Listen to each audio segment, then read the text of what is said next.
Okay, so you're upset about the things Chucky said. I get it. I am too. 100%, right? They're homeless by choice. No. So, problem. Things Chucky said. But what we're really upset about here isn't exactly what he said, but it's the fact that so many people heard it, right? He could have yelled all those, bigoted and racist things off in the woods alone for nobody to hear, and we wouldn't care. We wouldn't even have heard about it, right? But it's because so many people heard those things he said. That's why we're upset, right? That's the problem. Joy Reid and Michelle Obama and Sheila Jackson Lee and Ketanji Brown Jackson were affirmative action picks, we would have been called the racist. But yeah, we know you do not have the brain processing power to otherwise be taken really seriously. Okay, but that still isn't quite it, is it? Because, all those people could have heard him and gone, yikes, Charlie, that's embarrassing. Like, you really need to cut it out. But instead, a lot of people heard him and agreed with him, right? So that's what we're upset about. We're upset.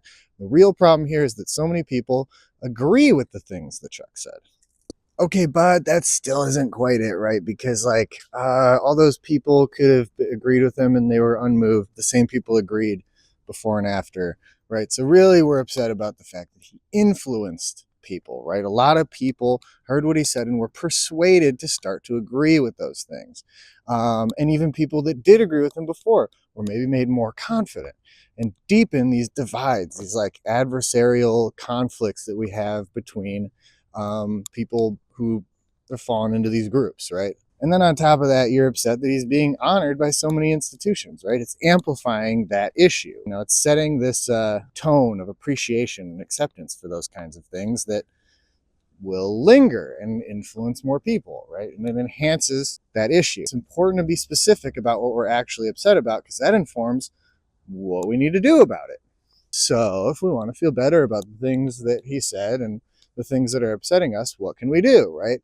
Well, we could respond directly to the things that he said, getting into online battles or whatever, or we could work to actually undo the influence that he had on a large number of people. Replying to things he said directly more often will actually just make things worse. Telling someone you disagree with them, especially by yelling, is a great way to get them to stop listening to you, right? And engaging in the argument that you're most likely about to get into as a result of saying those things is most likely just going to reinforce the manipulated belief that you're trying to reach, that you're trying to actually examine, right? You're trying to get them to examine. It's going to close the door. So if we instead ask questions of these people that Chuckles manipulated, right?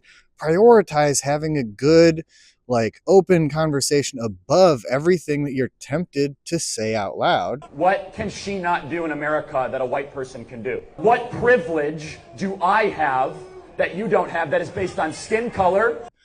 Don't say those things. Don't close the door. Invite them in to really consider in a safe place the things that they've heard and the things that they believe. If you get into a conversation with one of these people, just try to prioritize really just listening and saying pretty much nothing, like for the first 10 minutes, longer if you can, as long as you possibly can, honestly. You don't need to say anything. You need to listen. You need to ask questions and go on their journey with them. And ask questions about why they think these things without ridiculing the things that they're saying. That's how you close the door. Move these beliefs out from underneath the mental umbrella of, because he said so, and out into the open where they can actually be examined and thought about together. Don't actually even think about changing their mind about this. You're not going to change their mind right now. It's not going to happen then and there during the conversation. Just try to aim for a good conversation. Try to aim to end up in a place where you respectfully disagree, but nobody got heightened, nobody argued. You just have a healthy respect and appreciation of one another. If you can get there, you did a good job, right? That's your goal. That's the seed you plant that can grow into a changed mind later on. This is what works. It feels unnatural because we're so conditioned to need to declare everything that we think and know, right? We're obsessed with knowing. This stuff works. There's evidence, there's research behind it. Okay, love you, bye.